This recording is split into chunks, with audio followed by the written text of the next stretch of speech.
Thanksgiving at my grandmother's house had one rule: show up smiling or don't show up at all. In my family, emotions are something you swallow with the mashed potatoes. And every year, my cousin Talia treated my boyfriend like a prize she was entitled to claim, right in front of everyone, because she knew nobody would stop her. I'm Elise, 31. I grew up in a home where guilt was basically a seasoning, sprinkled over every conversation. Call your aunt back. Don't embarrass us. Be grateful. Be the bigger person. For as long as I can remember, be the bigger person really meant be quiet while Talia does whatever she wants. That Thanksgiving, I stood in my childhood bedroom smoothing my sweater like it could iron out my nerves.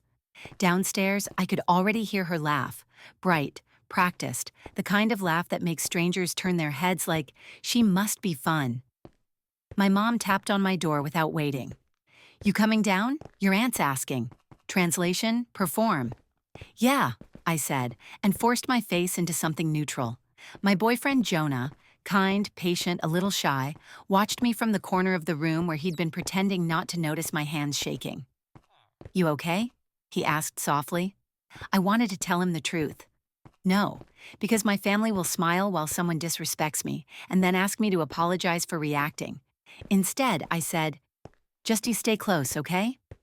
He nodded, always. We walked downstairs together and the warmth hit first. The oven, the cinnamon, the crowd.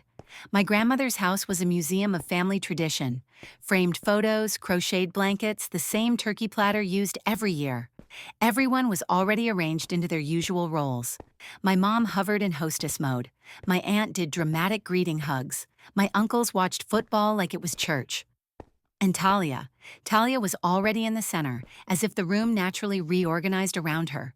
She turned when she saw us. Her smile widened a fraction too fast. Elise, she said, like my name was something she'd found under her shoe. Then her eyes went straight to Jonah.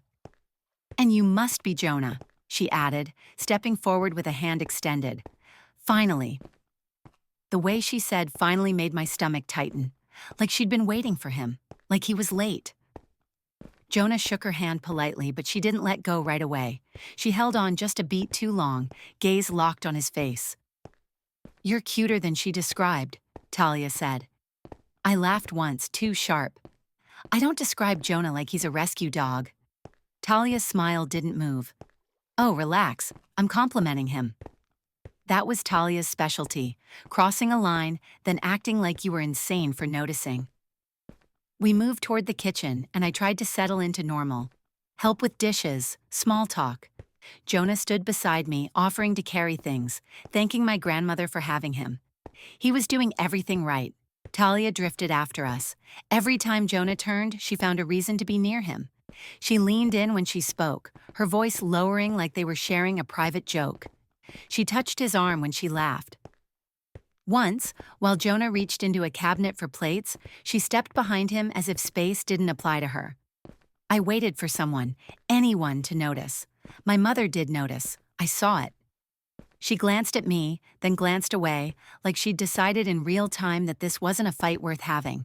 My aunt smiled at Talia like it was cute. My grandmother, busy with the turkey, kept saying, everybody behave, it's Thanksgiving, which in our family meant, ignore it until Elise cracks, then blame Elise for cracking.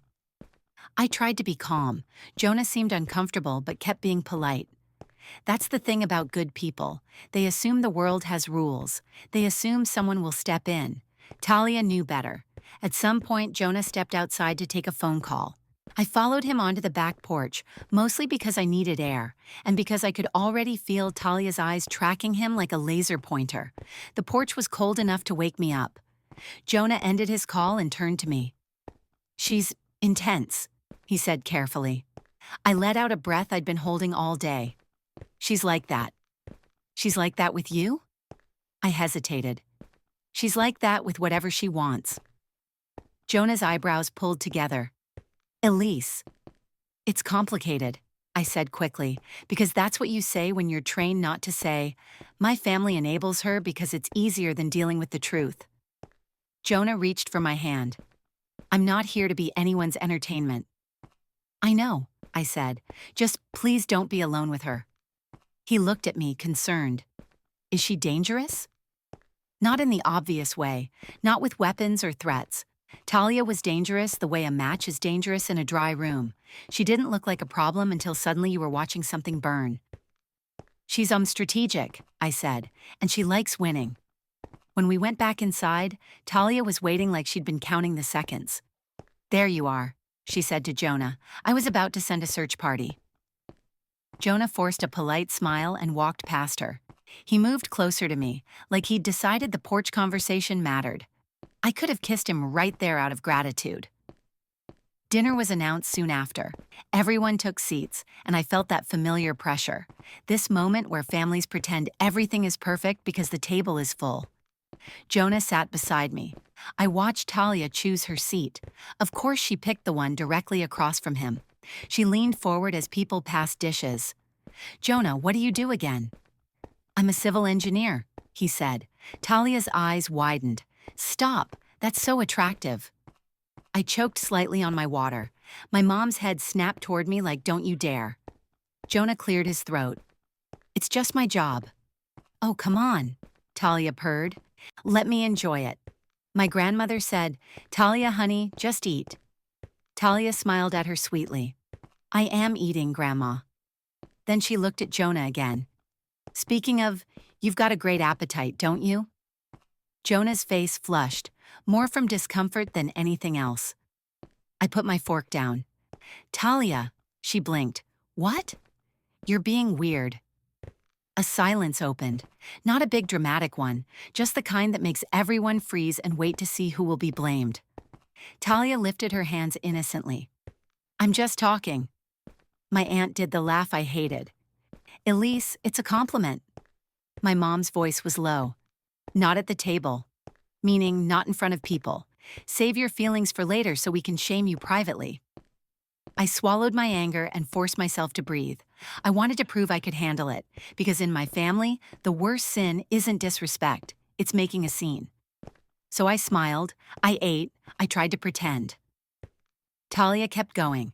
She asked Jonah about his apartment, his gym routine, whether he liked confident women. She made jokes that weren't jokes. Every time Jonah answered politely, she acted like they were flirting. And every time I reacted, someone in my family watched me like I was the unstable one. Halfway through the meal, Jonah excused himself to help my grandmother carry something from the kitchen. I stood up too, but my mom caught my wrist. Sit, she whispered through a smile that never reached her eyes. I'm helping. Elise, she said, sharp now, just sit, don't start. I stared at her. Start what? She held my gaze for a second and I saw it clearly. She believed I was the problem waiting to happen. Not Talia, actively disrespecting me. Me, potentially reacting to it.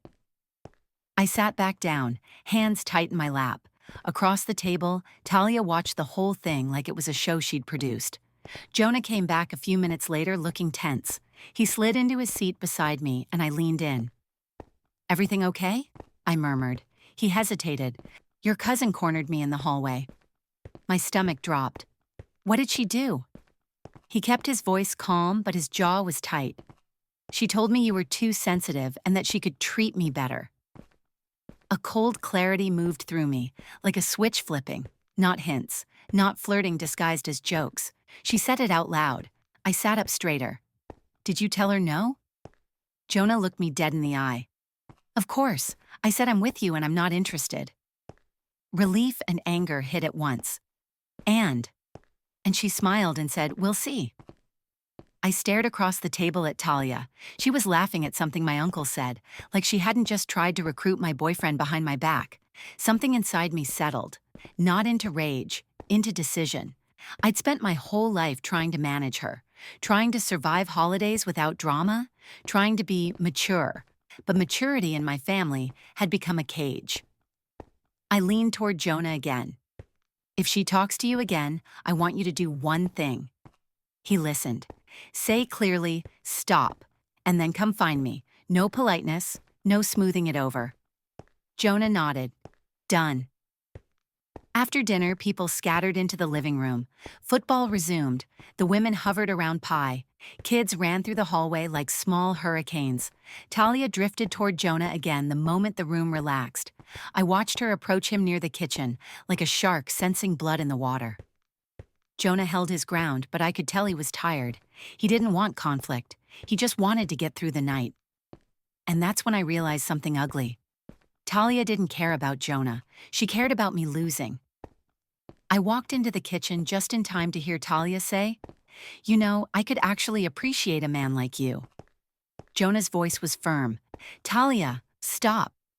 She blinked like she couldn't believe someone had spoken to her like that. "I'm serious," Jonah said. "I'm here with Elise. You're disrespecting her and you're making me uncomfortable." Talia's cheeks flushed. Then her expression shifted. Smooth, calculated. "Wow," she said, loud enough for my aunt in the doorway to hear. "Okay, I was just being friendly." I stepped closer. "No, you weren't." Talia turned to me, eyes wide, performance ready. "Elise, why are you doing this? It's Thanksgiving." My aunt immediately stepped in. "Elise." I held up my hand. "No." The room didn't go silent, but it tilted. People sensed the tension the way dogs sense thunder. I looked at Talia. "You told Jonah I'm too sensitive. You told him you could treat him better. You've been flirting with him all day. It's not subtle." Talia gave a small laugh, like I'd told a funny story. "That's your interpretation." Jonah spoke before I could. "It's not interpretation. It happened." Talia's eyes snapped to him, quick, sharp. My mom appeared behind me, face tight. "Elise, can we not—" "No," I said again, stronger now. "We can, because this happens every time and everyone pretends it doesn't." My aunt's voice was brittle. "Elise, you're being dramatic." I turned to her. "Then explain why Jonah needed to tell her to stop." My aunt opened her mouth and shut it. Talia lifted her chin. "I can't help it if he's charming." That sentence did something to me. It was so shameless, so brazen, that for a second I almost laughed. Instead, I said, "It's not about him. It's about you needing to prove you can take something that isn't yours." Talia's smile finally slipped. Just for a second. Then she recovered. "Wow, you're really insecure." The old Elise would have crumpled. The old Elise would have tried to soften it so nobody felt uncomfortable. But all I could think about was Jonah's face when he said she'd cornered him and promised, "We'll see." I took a breath. "Here's what's going to happen," I said, voice calm. "You're going to stop trying to flirt with my boyfriend. If you can't, we're leaving. And if anyone here wants to pretend I'm the problem, you can do it without me." My mom's eyes widened like I'd slapped her. "Elise." "I'm not doing this," I said. "Not anymore." Talia laughed again, but it wasn't as smooth. "Go ahead, make a scene. You always do." That was the lie she'd built her whole life on, that I was the unstable one, and she was the fun one. That if she poked and I finally reacted, it proved her point. I looked at Jonah. "Ready?" He didn't hesitate. He picked up his coat from the chair. "Yeah." We walked out of the kitchen and into the living room where everyone could see us leaving. My grandmother looked up, startled. "Where are you going?" she asked.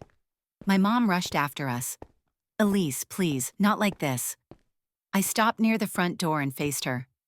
"Like what?" I asked quietly. "Like someone who respects herself?" My mom's eyes shone with something that wasn't anger. Fear. Fear of what people would say. Fear of disruption. "We're family," she whispered. I nodded. "Exactly. And family shouldn't let someone treat me like this." My grandmother's voice wavered. "Talia, what did you do?" Talia appeared in the hallway behind us, expression composed but eyes bright with irritation. "Nothing. Elise is just being Elise." Jonah spoke, steady and clear. "She's not.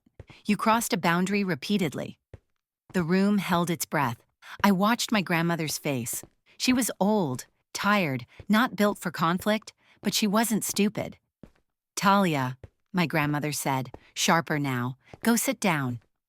Talia's mouth opened, then closed. My aunt started to protest, but my grandmother cut her off. "Enough." It wasn't a perfect victory. My family didn't suddenly apologize. No one gave a dramatic speech about accountability. But for the first time, the script cracked. Jonah and I stepped out into the cold night air.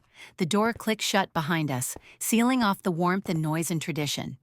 In the car, I sat with my hands on the steering wheel, heart pounding like I'd run a mile. Jonah buckled his seatbelt and looked at me. "You did the right thing." I stared straight ahead. "I don't know what's going to happen now." He shrugged gently. "Maybe something better." I laughed once, shaky. "My mom is going to be furious." "Your mom was furious the moment you stopped being convenient," Jonah said, not unkindly. "That's not your fault." I swallowed hard. We drove away, and the lights of my grandmother's house shrank in the rearview mirror. For a moment, I expected to feel guilty. That old, familiar guilt. "You ruined Thanksgiving, Elise. You made it about you." But what I felt instead was strange and clean. Relief, because I hadn't ruined Thanksgiving. Talia had, and for once, I hadn't stayed to help her hide it. Later that night, my phone buzzed with messages. My aunt: "I can't believe you embarrassed everyone."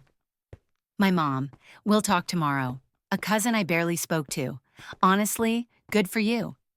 And then, unexpectedly, my grandmother: "Come for breakfast next week, just you and Jonah. I want to talk." I stared at that message for a long time. It wasn't a grand apology, it wasn't justice, but it was something. It was proof that leaving didn't make the world end, that boundaries didn't destroy families. People who refuse to respect them do. Jonah squeezed my hand across the console.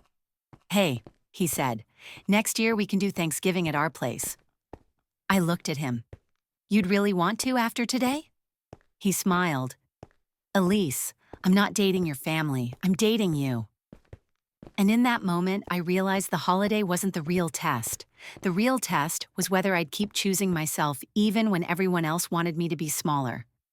This time, I did, and I didn't regret it.